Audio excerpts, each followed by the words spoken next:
Chaos, there was confusion, and there was mismanagement, gross mismanagement. Sadly, 11 lives were lost. The big question is who's responsible for it? An administration that refuses to take responsibility, a leadership that believes in buck passing and they're just passing the buck.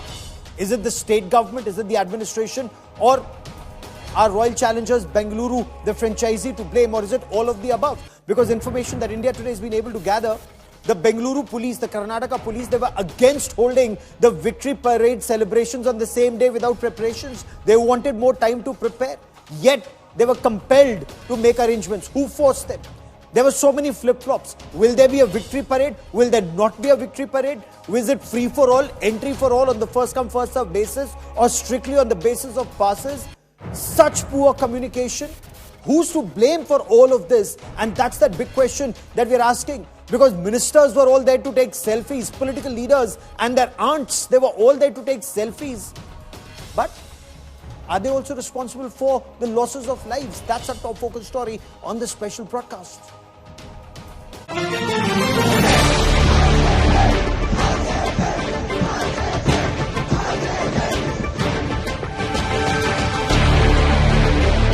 Police warning ignored.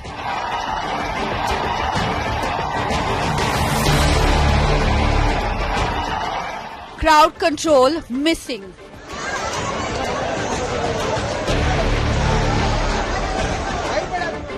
Government and organizers pass the buck. What was big rush for bash?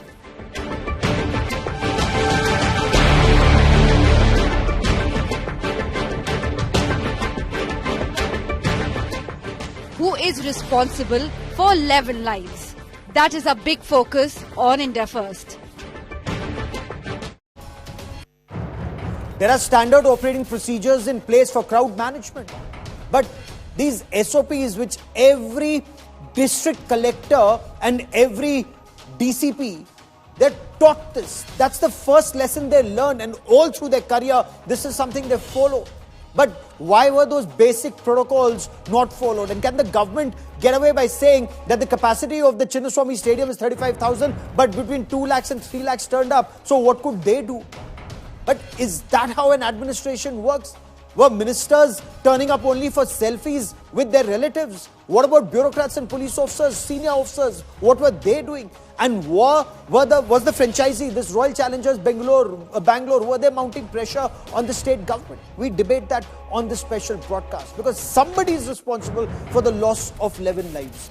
Also coming up on India First, Bijayant Panda, BJP Vice President, Member of Parliament and leader of that all-party delegation that went to Saudi Arabia, Bahrain, Kuwait and Algeria. He joins me in a short while from now on Mission Sindoor. What's been accomplished so far? The road ahead. United abroad but divisive within. Is that hampering India's war on Pakistan state-sponsored terror? That interview comes up. Lapse after lapse. Negligence after negligence, and that's the tragic reality of the stampede in Bengaluru last night that cost 11 lives. So fan frenzy, and that's exactly what fans are expected to do when you won the trophy after 18 long years. But that fan frenzy turned fatal, and that could have been avoided. Virtually every expert India Today has spoken to says this was avoidable. The police in the state actually wanted to hold the victory bash not the very next day, but over the weekend. They would have had more time to prepare. But why were they, please, ignored, and who ignored it? Why did the state government and the administration not anticipate the crowds? The Siddaramaiah Sarkara and the team franchisee are busy passing the buck now, but does anyone care for 11 lives so tragically lost?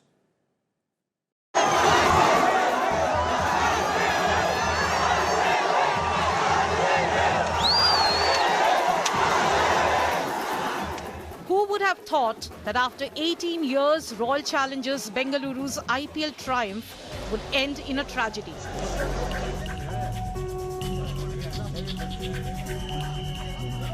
On Wednesday evening, as RCB fans gathered on the streets to catch a glimpse of their cricketers, 11 people lost their lives in Stampede.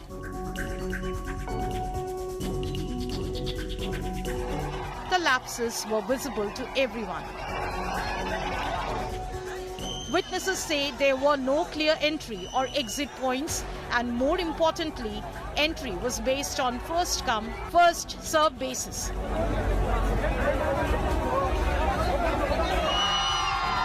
The venue, with a capacity of 35,000, was not equipped to handle such massive crowds. The government claimed 2 to 3 lakh people had reached. No senior officers were present at the site. Most were assigned to VIP duties. Police say a lathi charge was carried out, but it came too late. As questions over the security lapses grew louder, the Karnataka Chief Minister offered a bizarre defence. It is Cricket Association which arranged the program. See, earlier also, the same police people were doing the security job. During the matches. This time also they were doing this security job. See, of course, it should not have been happened. This tragedy should not have been happened. We are with the sufferers, victims. While the Chief Minister passed the buck, his colleague Priyank Kharge admitted there were lapses. We were unable to manage the crowd. The Chief Minister of Karnataka, the Deputy Chief Minister and the Home Minister have already spoken about this. We have owned up responsibility and will take corrective measures for the same. According to India Today sources, police had warned the government about rush hour crowding on a weekday, but those warnings were ignored. The police had requested the event be held on a Sunday, but the government insisted on an immediate victory bash. When the government was questioned, they chose to evade rather than respond. But what was the hurry, sir, is the question that's... No, it is not. It is not us. It is not. We didn't make a request to the RCB or the KSCA. They organized this. Yes, sir. The part of it was government also felt that we also should facilitate. That's all. After all, it is Bangalore, Bangalore team. The government also felt that let us be part of that celebration. Meanwhile, the BJP slammed the Congress government for mismanagement and lack of coordination with the event organizers. Leader of the opposition made that statement. He said that as far as the information he has got, the police advised government against this particular celebration. In spite of that, in a hurry, with the intention of taking credit, government went ahead and organized this program. Amid uproar, the Bengaluru police have registered an FIR against Royal Challengers Bangalore, the Karnataka State Cricket Association and the event management company for culpable homicide, negligence and endangering lives.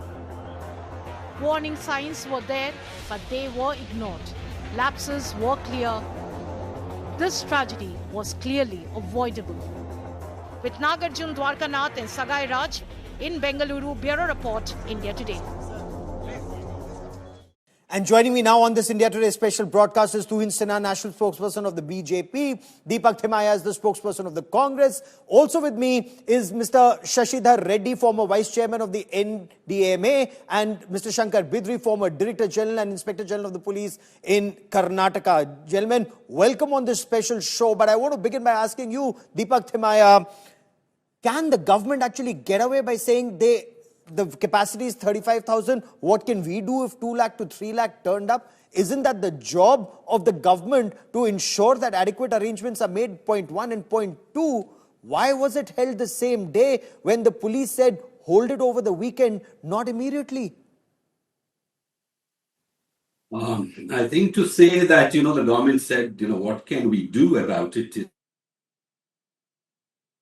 It's irresponsible, because I don't think the government would ever say, what can we do? They just said it was uncontrollable and it was tragic and something beyond the estimation. That is what it is. No government in Karnataka said that, it was not the government's job and the government is just showing from its responsibility, or it's just saying that, we have nothing to do with it. It is just that Karnataka has been a peaceful state and these things normally don't happen in Karnataka. So I think people in the government also expected this to just go on, because the previous night when the celebrations happened, well into 1 o'clock or 2 o'clock in some places, there was no incident at all. People were celebrating so peacefully and happily, and you've seen the visuals themselves.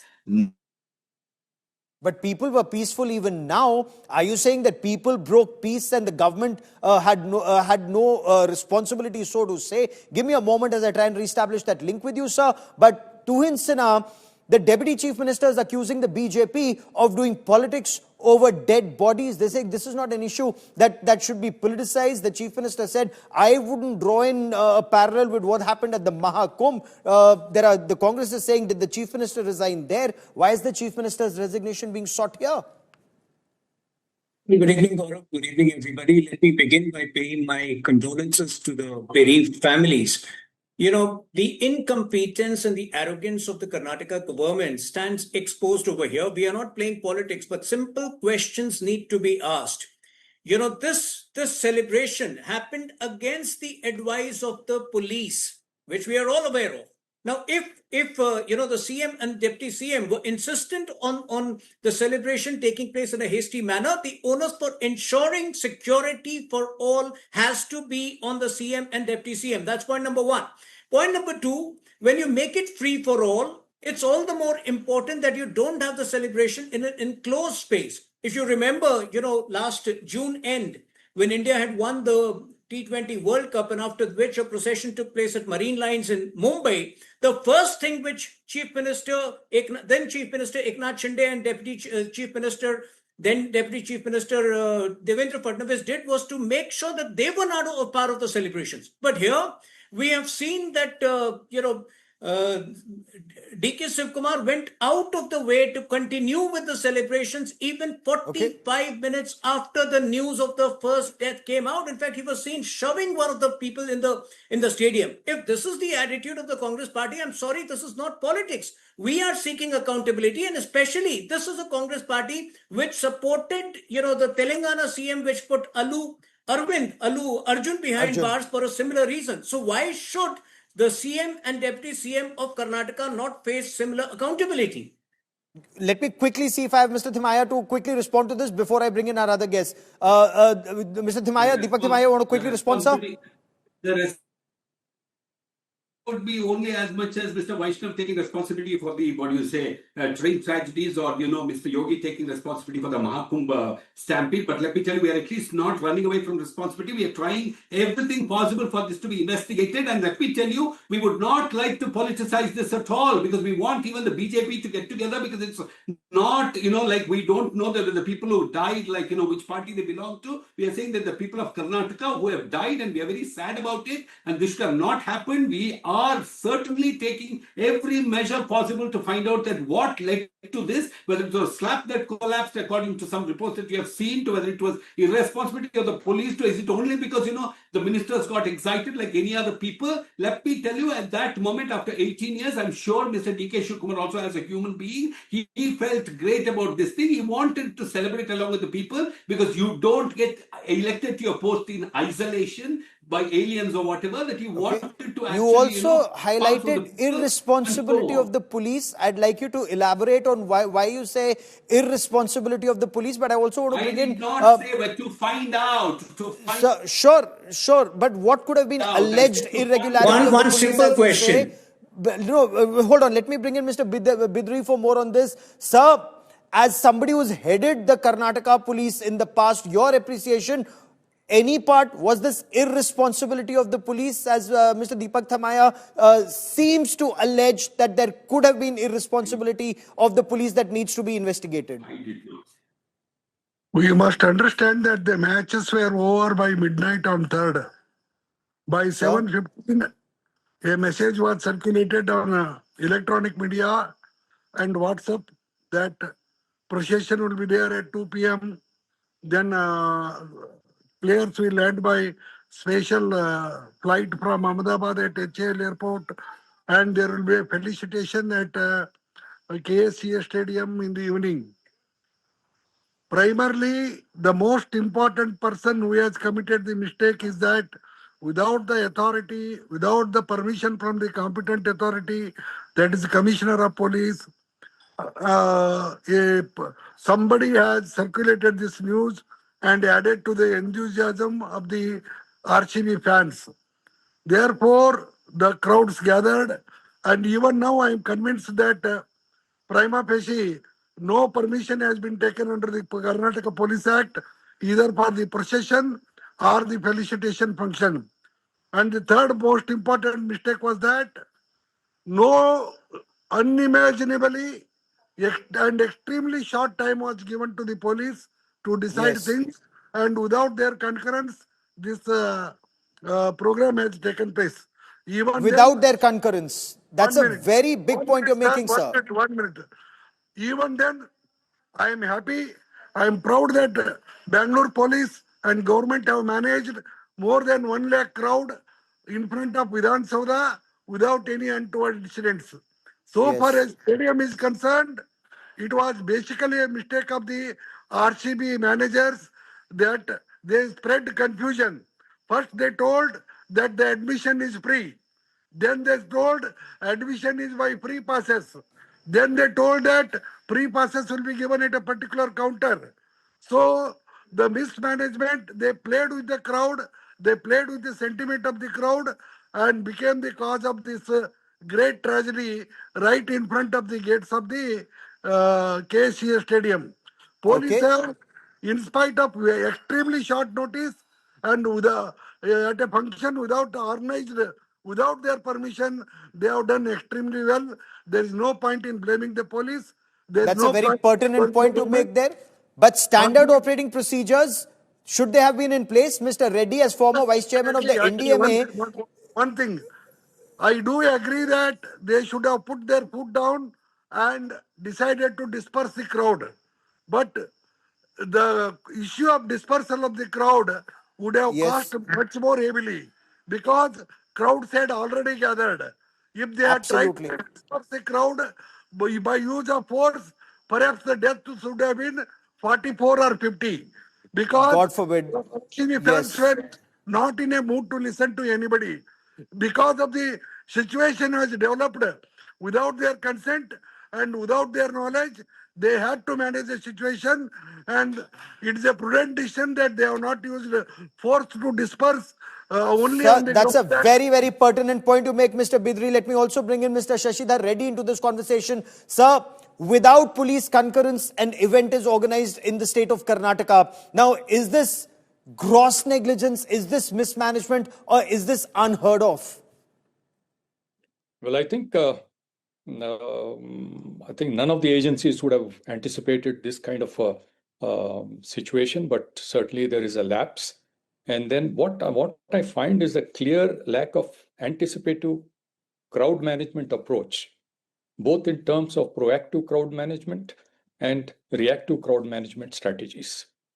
The NDMA has had issued guidelines Yes.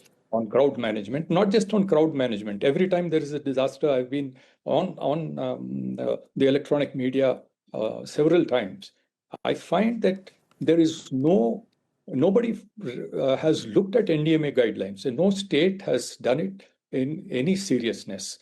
Now, the State Disaster Management Authority in Karnataka, by virtue of the Central Act, the chief ministers of the state are chairman of the State Disaster Management Authority. And I found that in Karnataka, the vice chairman is the revenue minister, and some other ministers are also part of it.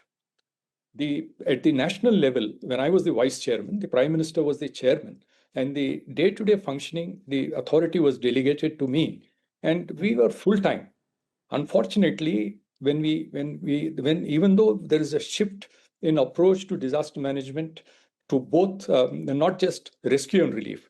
In the pre-disaster phase, we have prevention, mitigation, and Yes. preparedness. And in the post-disaster management, rescue, relief, rehabilitation, and reconstruction. The government gets stuck with just rescue and relief.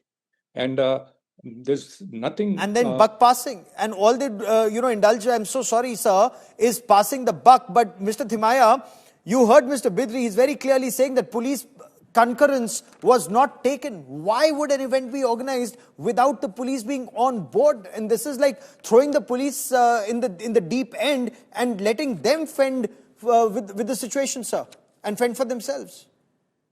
Let me make it very clear, like what Mr. Bidri said. I'm sure that he's also not saying definitively that this the police's permission was not taken. I'm sure that you can't do anything without the police's permission. The police can't just start acting. But let me tell you, the police have to be prepared all the time. Mr. Bidri has been a very respected police officer even after his retirement. I'm sure his words are very valuable because he knows the city of Bangalore. He still lives here. But let me tell you, because Bangalore winning was also not planned. Most people did not even expect. They were just hoping. And Bangalore won. RCB won. Sir, but then why hold it the same day? Hold it after 2 days. Hold it over the weekend. Why the same day, Tuhin Sinha? Isn't that the point that's continuously being raised? Is it for that selfie moment? For it. Well, that is exactly the point, Gaurav, which I am making. The first news of death one by one. Okay, just give Mr. Thimaya 30 seconds to complete his point. Then I'm coming to you, Mr. Sinha. Go on, sir. Let me tell you. Do you think that the whole city or perhaps the whole state has been in a state of frenzy? Do you think that the government can actually, like some people say, that the people, of course, extremely tragic and sad. Do you think, even like Mr. Bidri knows that you could have cancelled the program? It would have been another disaster altogether. No, but decided to be held after 3 days, there sir. are so many things. People have the hope that something else happened. Okay, Mr. Sinha wants to come in. Mr. Sinha, quickly respond. It's just the crowds, the frenzy led to the crowds emerging in larger numbers than anticipated. 3 lakh instead of 35,000.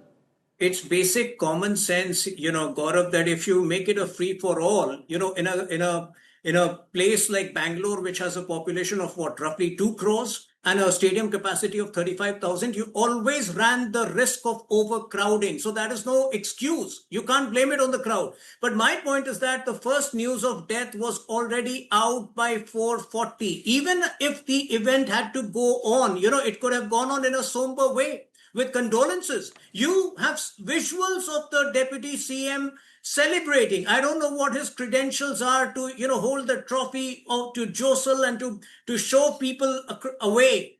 It's the attitude of the Karnataka government, the CM and the deputy CM, which is under the scanner. For a Congress party, which applies a different bar to Allu Arjun, I think they need to rise to the occasion. They need to behave a little more responsibly. And unfortunately, so far, they have behaved in an absolutely reckless manner, even 28 hours after the incident. Okay, reckless and passing the buck, but only 1,380 police personnel present. Mr. Bidri, that actually defies logic. Now, that's the information that's coming in. 5,000 initially we were told, but now information coming in. Only 1,380 deployed and majority at VVIP gates. So while it was smooth sailing for the VVIPs, it's that common young man and young woman, the youngest being all of 13, who've lost their lives, sir. I do agree with you. Only 1,380 people were posted. You must appreciate that they had to do bandobast from HAL airport to West End Hotel, from West End Hotel to Vidhan Sauda, then in front of Vidhan Sauda. Total strength of the Bangalore city itself is less than 16,000 force. So within that, they have managed very well. But the problem is the confusing directions given by the RCB authorities regarding pass, entry, etc. have created this problem. Number 2, unimaginably short time given to the police. Number 3, no time given to police to prepare. And the main culprit is the person who has circulated the news of this procession and public meeting at 7:15 a.m. He must be hanged. He is primarily responsible for all this. Okay, Mr. Reddy, no ambulances or very few ambulances. People were being rushed, as you can see, on 5 people holding somebody, using, lifting them up and taking them, no ambulances. Does this not show very poor anticipation and management, sir? Absolutely. That is what I said. The lack of anticipative crowd management approach. As a proactive management strategy, or also a reactive management strategy. This is precisely what I said earlier, and things could have been done better. The preparedness, mock drills. Who is assigned the responsibility to deal with different aspects in a situation like this? And this is something that keeps happening. And unfortunately, we don't learn from other experiences Yes. in other tragedies like this.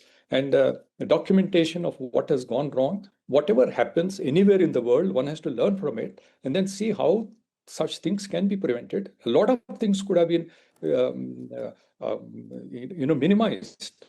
The crowd, and first of all, the kind of frenzy that the whole thing has generated has been completely overlooked by the agencies.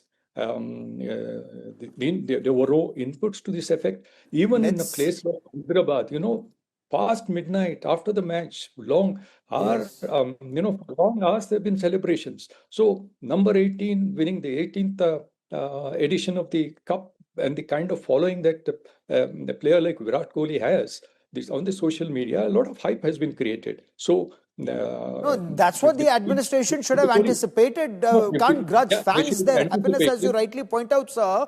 But the administration completely failed to do their job, whether here or in other instances. But I hope accountability is fixed and there's no buck passing on this. To all my guests, many thanks for joining me. United Overseas conveying a very strong message. Terrorism is unacceptable to India, but so divided back home, especially with comments like Narinder surrender. To talk more about this, joining me on India First special broadcast is Bijayant J. Panda, National Vice President of the Bharatiya Janata Party, 5 times MP from Odisha. He incidentally headed the multi-party delegation which visited key countries Saudi Arabia, Kuwait, Bahrain and Algeria. Mr. Panda, welcome. What was your message to strategic partners like Saudi Arabia, and how was your message received by other Islamic countries through this visit, since Pakistan continues to play the Muslim card? First, I think it's important to note that we had a phenomenal reception and excellent engagements in all these 4 countries.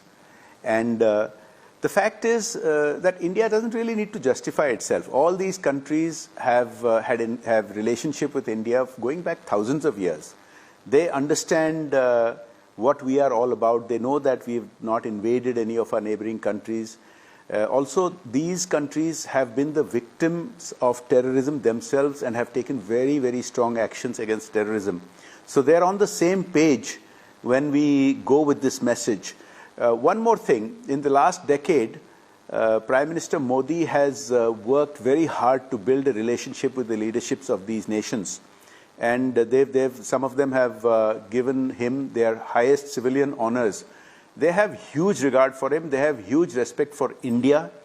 And this economic miracle that India is once again becoming is something that they're very cognizant about. They kept pointing it out to us, and they want to be part of this success story economically and militarily. So in recent years, there have been military cooperation agreements with some of these nations, and we've already started joint military exercises with some of them, for example, with Saudi Arabia. Yes. So all this in the backdrop was very much in our favor, and we found ourselves on the same page as them. Now, our message was very clear. Our message is that we've gone through this same cycle of terrorism for 78 years. Pakistan sending cross-border terrorists and the whole cycle, the whole rigmarole, provoking attacks and nuclear blackmail. And so we were there to explain the new normal, new India's new normal, which is that A, we will retaliate, and we will specifically target terrorist bases. Two is that we don't want to escalate. We don't have anything against the Pakistani people. But if they escalate, we will hit them back and make it very costly for them. But never go anywhere near the nuclear threshold. And that nuclear bluff has been already exposed and called out. And the third thing is that going forward, we now have economic sanctions in place. We have economic sanctions on trade, on visas, on shipping, and on water. And we explained to them what Prime Minister Modi has articulated, that these things have been kept in abeyance because we want that Pakistan should correct its ways, should mend its ways. And if they take action against these terrorists who are openly operating on their soil, then we will respond in a friendly manner. Okay. But, you know, countries like China, for example, or Turkey or Azerbaijan, they're openly standing with terror or Pakistan state-sponsored terror. Will countries that you visited stand by India at critical times, for example, at the United Nations Security Council, given that Pakistan will hold the presidency through the month of July, sir? So let me explain it as follows. Please keep in mind that some of these nations we visited are on the UN Security Council, and they have been party to banning some of these terrorist organizations and individuals who are operating freely in Pakistan. Also, some of these nations have been part of the FATF, the Financial Action Task Force, which had earlier put Pakistan on the grey list and controlled its terrorist activities to some extent. And keep in mind that over the last couple of decades, these are all Islamic countries, but their path and Pakistan's path have diverged quite a bit. All these four countries have taken very strong actions against jihadism and Salafist elements, and they have totally rubbed them out from operating in their own soil.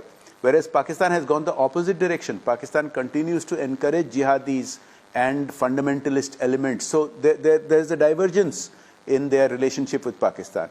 The second thing is, keep in mind that some of these countries have helped Pakistan financially in past years, and they have seen that aid be misused. Now, all these countries have developed their schools, their roads, their colleges and hospitals, but Pakistan has taken their money and instead of using it for the same purpose, has used it to finance terrorism. These are things that they are very unhappy about, and they did make it very clear to us that they stand with us. Now remember, all of them have issued strong statements against terrorism and specific to the Pahalgam attack. And in fact, since Prime Minister Modi was in Saudi Arabia when that attack happened, the Saudi statement was the strongest of all, attacking terrorism, condemning specifically the Pahalgam attack and specifically mentioning cross-border terrorism. So I think the path forward looks very good in terms of our cooperation with these nations. You know, you mentioned that some of these countries have funded Pakistan in the past, and Pakistan plays that religion card. But have we been able to send across that message, and you leading that delegation, that funds meant for development has actually gone to fund radical Islamist organizations like Lashkar-e-Taiba, Jaish-e-Mohammed, Hizbul Mujahideen and other terrorist organizations, or funded the Pakistan army directly, sir? They see Pakistan and India in completely different light. They see Pakistan as a problem child. They do have sympathy for its poverty. They have sympathy for the crores of Pakistani children who are not in any school. They have sympathy and they want to help Pakistan become normal. And they are aware that Pakistan is not becoming normal and has misused their help and misused their support for becoming even worse than before.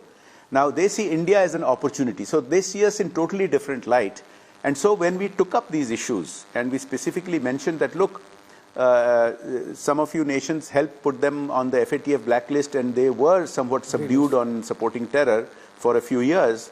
But now that they are off the grey list, they are back at it again. This message found a great deal of resonance. So I am very optimistic that going forward, in some public forums, but especially in private behind-the-scenes efforts, they are going to certainly take some steps which will not be very encouraging for Pakistan. I am pretty confident, it will start pushing Pakistan in the direction of correcting itself. Okay. But if I come to the situation in India internally and politically, the Congress party says, and I quote, no country called Pakistan a terrorist state. The Congress also said Kuwait, for example, has lifted visa restrictions on Pakistan. They've talked about Iran, the United Arab Emirates and Gulf countries signing MOUs with Pakistan. Russia, for example, signing an MOU with Pakistan to revive some old steel mill. The opposition here says this is success of Pakistan's diplomacy. Do you see this as success of Pakistan and perhaps India not succeeding in sending across that message that these countries are actually helping a terror state? Our experience on this tour and discussing with the senior political leadership, discussing with the senior parliamentary leadership, with think tanks, with the media, with the Indian diaspora, gave us a very different viewpoint indeed.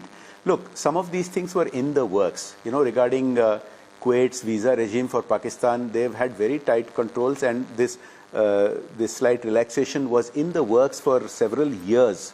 So I don't think necessarily you should treat it in the context of what has happened in the last month or so. Now, secondly, I would say that, you know, as I said, these countries' attitudes against fundamentalism has changed a lot, and Pakistan has gone in the opposite direction. That's why you're seeing very strong statements from them and strong actions in the UN Security Council, in FATF, and also in OIC. I would urge you to see the following. I would urge you to see that several countries have already, recognized Pakistan for what it is. Now, having sympathy for a fellow Islamic state and its beleaguered population is one thing, and having a zero tolerance approach towards terrorism is another thing. I want to tell you that all of these countries have faced terrorism. In fact, Algeria has faced terrorist attacks from Pakistani trained terrorists trained in Peshawar. So they have a great clarity. Also, they have been targeted by ISIS. They have been targeted by Al-Qaeda, and which means that when Pakistan shielded Al-Qaeda's leader Osama bin Laden for years and years and years, these countries have a very bitter experience from that, with America having to go in and eliminate Osama bin Laden. And so today, they are very, very unhappy about Pakistan continuing to openly shelter, train, fund, and arm sanctioned terrorists whom these countries have played a role in sanctioning openly on its soil. So this all goes in our favor. Okay. But leader of opposition Rahul Gandhi, for example, he says ceasefire was, if I may use his words, Trump said Narendra, surrender. And he said Ji Hazur, or words to that effect. Your take, is that also the global appreciation that ceasefire was under US pressure? Listen, I don't think we should take this Nepo baby's comments seriously, because, look, it's only these 2 or 3 individuals who are frustrated who are making these kind of comments. Even from his party, several members played a vital role in our delegations going out and communicating India's point of view. Now, we had members from opposition and government. We had members representing all parts of India, speaking different languages and representing different faiths. In my delegation, the 8 members spoke 8 different mother tongues and represented 5 different religions. Now, this is a moment that we should celebrate and cherish, because this political unity that you are saying, now we may have differences domestically, but on the international front, when it comes to terrorism, when it comes to India's interest, everybody is united. And it's not just in politics. This unity reflects the unity that you are seeing in society. You can go to any part of India, talk to people of any background, any section of society, you will see and sense this unity. So 2 or 3 frustrated people who make these silly comments, I don't think are to be taken seriously. They are playing into the hands, either wittingly or unwittingly, of Pakistan. They are being extensively quoted in Pakistan. You know, sometimes I wonder, there are less members of our opposition and more members of Pakistani government agencies. Sir, that's a grave charge to level. Calling Rahul Gandhi a Nepo baby or frustrated is one part, but playing into the hands of the adversary is a very, very strong charge on the leader of opposition. On your assessment, on what are you basing this assessment on, sir?